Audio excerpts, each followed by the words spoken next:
What if I told you that a year most investors would celebrate is being quietly labeled a disappointment at the highest levels of global finance? What if a return that beats markets, outpaces inflation, and preserves billions in capital is still raising eyebrows inside the most disciplined rooms on Wall Street? This is not a story about failure. It's a story about standards, unforgiving standards, and what happens when markets refuse to cooperate with even the most sophisticated minds in finance. Right now, behind closed doors, numbers are being reviewed not with panic, but with precision. Screens glow late into the night, models are questioned, assumptions are challenged, not because something broke, but because something slowed. And in this world, slowing down matters. For years, markets rewarded conviction. They paid premiums for scale, speed, and confidence. Capital flowed toward those who could dominate volatility and bend uncertainty into opportunity. But this year, the rules quietly shifted. The same trades that once delivered momentum began delivering resistance. The same markets that once offered clarity began offering silence. And silence is dangerous, because when volatility fades and opportunities compress, performance doesn't collapse, it tightens. Margins shrink, errors become expensive. And suddenly, excellence is no longer measured by how much you make, but by how little you give back. This is the kind of year that separates reputation from reality. A year where success no longer announces itself loudly. A year where discipline matters more than brilliance, restraint matters more than aggression, and judgment matters more than confidence. Most people won't notice. Headlines will glance over the numbers, casual observers will see returns and move on. But those who understand markets know this. Moments like these are inflection points. They don't scream, they whisper. And only those listening closely hear what comes next. Because when even the strongest engines lose momentum, the question is no longer how much did you make? The real question becomes, what did this year reveal about how you think, how you manage risk, and how prepared you are for what's coming next? Stay with me, because this story isn't about 1 year, one trade, or one market. It's about power, pressure, and the price of operating at the very top, where even a good year can feel dangerously quiet.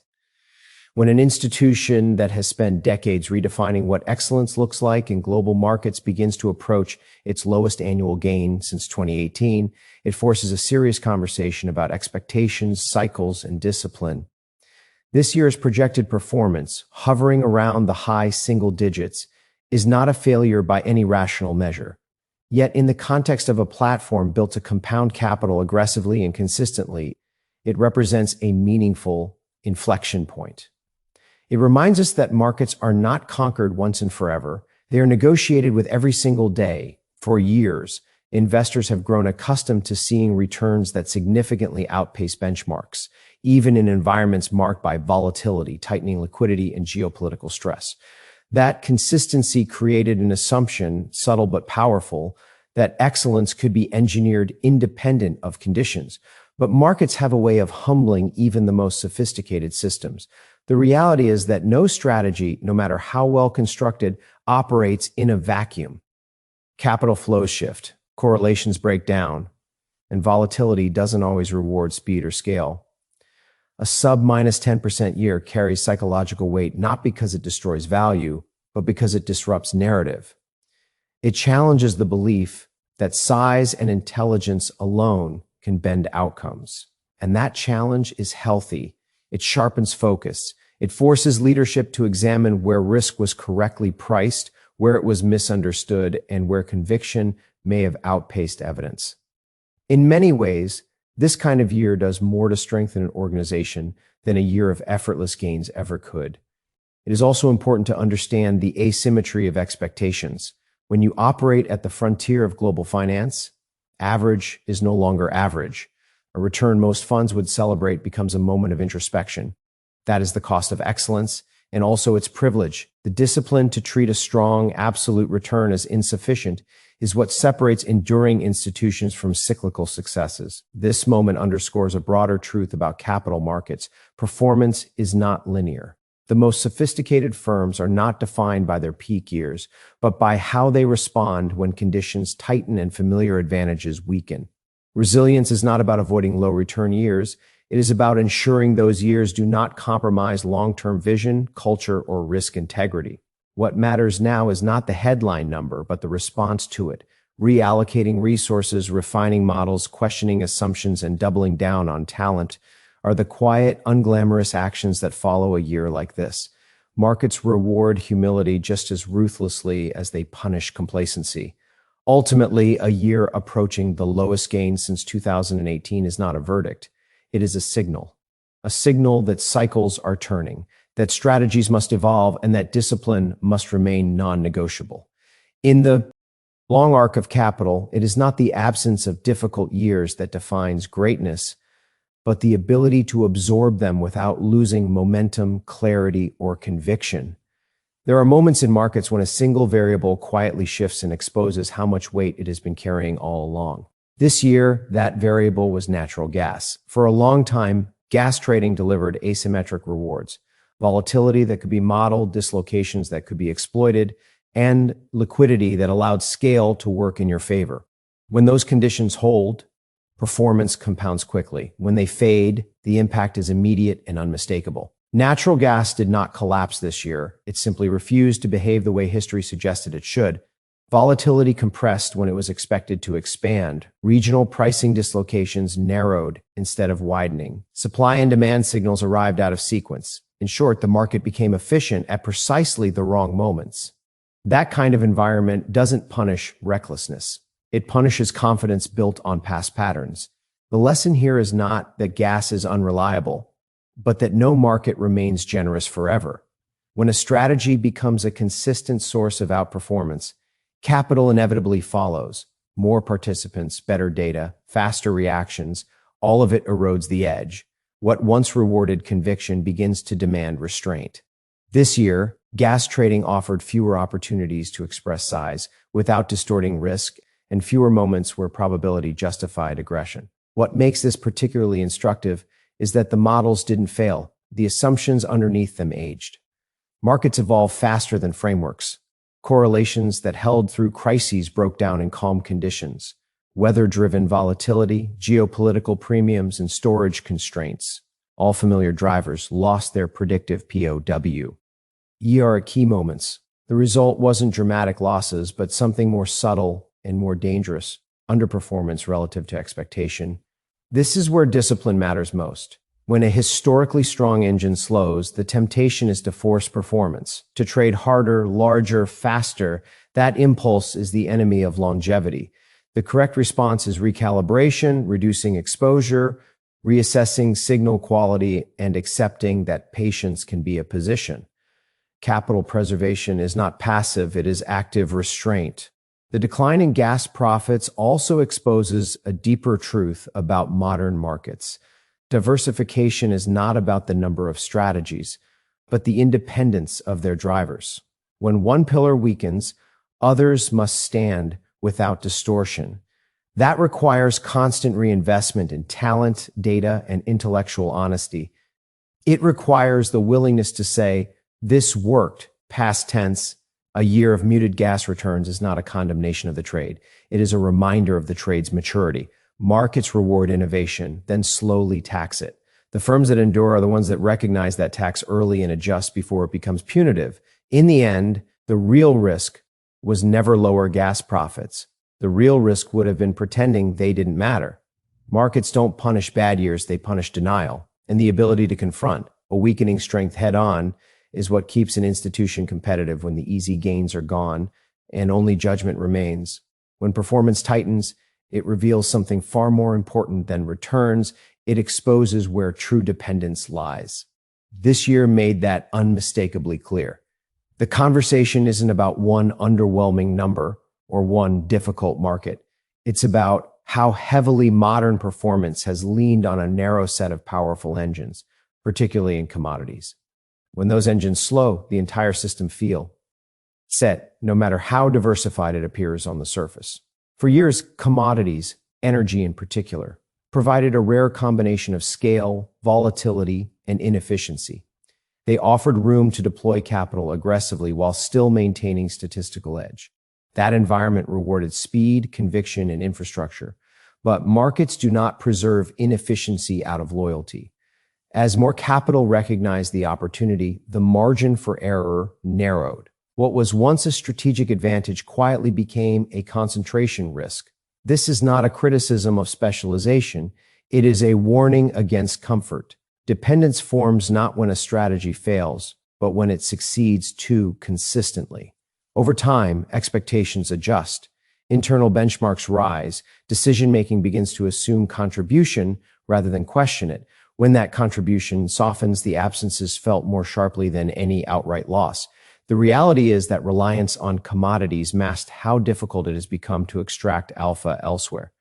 Equity markets are faster, more efficient, and more crowded than ever. Fixed income trades in the shadow of central banks. Credit spreads price perfection. In that landscape, energy trading offered a sense of control, a place where structure still mattered. This year showed that even that sanctuary is not immune to evolution. The strength of any multi-strategy platform lies in its ability to balance these shifts without distortion. When one pillar weakens, others must compensate, not by stretching beyond their mandate, but by doing exactly what they were designed to do. That requires discipline at the portfolio level and humility at the strategic level. You cannot replace a powerful engine by asking smaller ones to run beyond their limits. This moment also reinforces a cultural truth. Diversification is not static. It must be earned repeatedly. True diversifica. See-on requires constant skepticism, questioning whether strategies are genuinely independent or merely responding differently to the same underlying forces. When commodities stumble and performance follows, it forces a hard look at how diversified the machine really is. There is no shame in discovering reliance. The danger lies in ignoring it. Markets reward those who identify structural dependence early and respond decisively. That response may involve reallocating capital, reshaping incentives, or investing in entirely new forms of edge that do not yet exist. In the end, this year was less about commodities underperforming and more about clarity. It clarified which strategies carried weight, which ones offered stability, and which ones need reinvention. That clarity is valuable. It strips away illusion and replaces it with precision. And in global markets, precision, not comfort, is what sustains long-term dominance. Periods of pressure test not only performance, but architecture. When a dominant contributor slows, the integrity of a diversified platform is measured by what continues to work quietly in the background. This year, while one of the most visible engines delivered less than expected, other strategies did exactly what they were designed to do: generate steady, risk-adjusted returns without drama. That is not coincidence. It is structure. Equities, fixed income, credit, and quantitative strategies did not step in to replace lost momentum with heroics. They provided consistency. In an environment where volatility failed to reward aggression, these areas demonstrated the value of discipline and repeatability. That kind of performance rarely makes headlines, but it preserves capital, stabilizes portfolios, and buys time, which in markets is often the most valuable asset. The strength of a multi-strategy model lies in its ability to absorb shocks without forcing unnatural behavior elsewhere. When one area underperforms, others must remain true to their mandate. Stretching risk to make up for a shortfall is how diversified platforms break. This year showed restraint, a willingness to accept that some strategies are built to protect, not to compensate. Equity strategies navigated markets that were increasingly efficient and increasingly crowded. Alpha was harder to extract, but discipline kept drawdowns contained. Fixed income operated under the shadow of shifting rate expectations and central bank uncertainty, yet still found opportunity in relative value and curve positioning. Credit remained selective, emphasizing structure and downside protection over yield chasing. Quantitative systems adapted, reducing exposure when signals weakened rather than forcing trades to satisfy expectations. This is what resilience looks like in practice. Not a dramatic recovery, but a refusal to compound mistakes. Not a sprint toward performance, but a controlled pace that preserves optionality. In a year where some strategies faced headwinds, others provided ballast, quietly ensuring the platform remained intact. Diversification is often misunderstood as insurance against loss. In reality, it is insurance against distortion. It prevents pressure in one area from infecting decision-making across the organization. It allows leadership to make clear, unemotional adjustments rather than reactive ones. That clarity is impossible without a foundation of strategies that can be trusted to perform under stress. There is also a cultural signal embedded here. Teams operating in lower volatility environments do not get the same recognition as those driving outsized gains. Yet their contribution during challenging years is disproportionate. They uphold standards, they protect reputation, they ensure that when conditions improve, capital and confidence are still intact. In the long run, this is how endurance is built.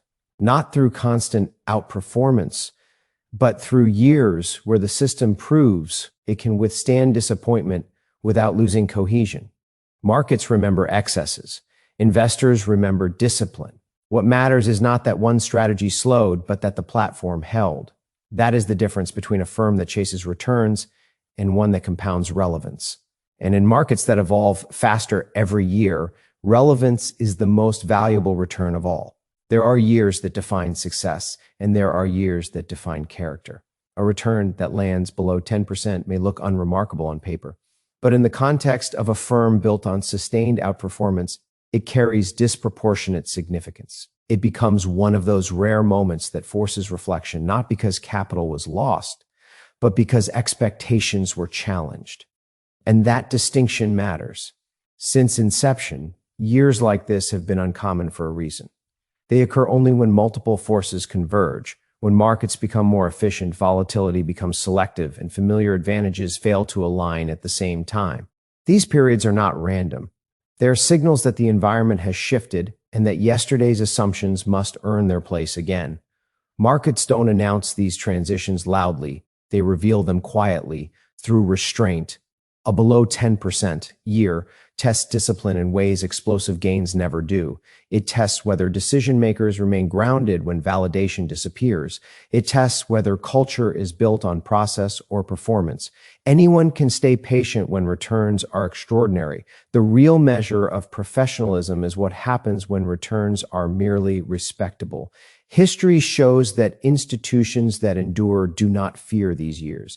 They respect them. They use them to strip away complacency, to challenge internal narratives, and to sharpen accountability.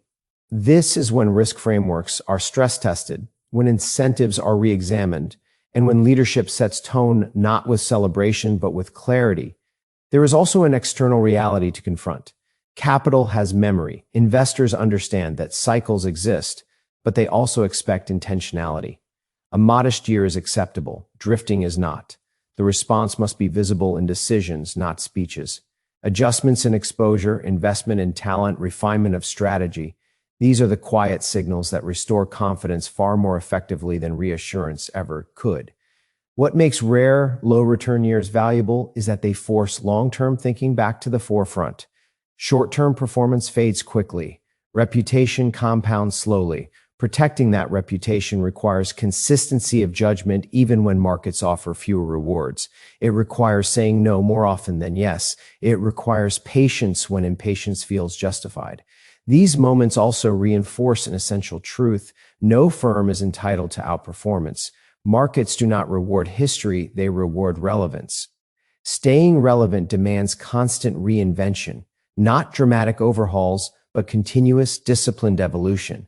The danger is not in having a difficult year, it is in assuming the next one will be easier. In the arc of decades, these years often precede renewal. They clarify what still works and what must change. They remind everyone involved that success is fragile and must be defended daily. That awareness is not a weakness, it is competitive advantage.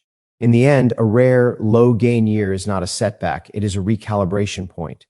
A moment when ambition is tempered by reality and reality strengthens ambition. Those who understand this emerge sharper, more disciplined, and better prepared for the next cycle. No, because markets improved, but because judgment did. And this is where the story gets interesting, because markets don't reward memory. They don't care what worked last year, last decade, or last cycle. They only reward relevance right now. And moments like this, when returns slow and familiar advantages weaken, are the moments that quietly decide who dominates the next era and who slowly fades into the background. This wasn't a year of collapse. It was a year of exposure of assumptions, exposure of dependence. exposure of how narrow the margin for excellence has become at the top of global finance. And that exposure is uncomfortable because it removes excuses. The dangerous years are not the bad ones. The dangerous years are the almost good ones, the years that don't force change but demand it, the years that tempt you to explain instead of evolve. History shows us again and again, the institutions that survive are not the ones with perfect years. They are the ones that treat quiet years as warnings, because the next cycle never announces itself. It arrives disguised as normal, and by the time it's obvious, it's already too late to prepare. Right now, adjustments are being made. Not loudly, not publicly, but decisively. Capital is being repositioned, risk is being redefined, talent is being tested, and the playbook that once dominated markets is being rewritten, not out of fear, but out of respect for how fast the game is changing. Remember this, when performance slows at the very top, it doesn't signal weakness, it signals transition. And transitions are where power shifts. So the real question isn't what happened this year, the real question is what happens next. Because the next chapter will not be built on yesterday's success. It will be built on how seriously this moment was taken, how quickly complacency was eliminated, and how aggressively adaptation was pursued. Watch carefully, not because something failed, but because something is being prepared. And when the results finally show up, they won't look dramatic. They'll look inevitable.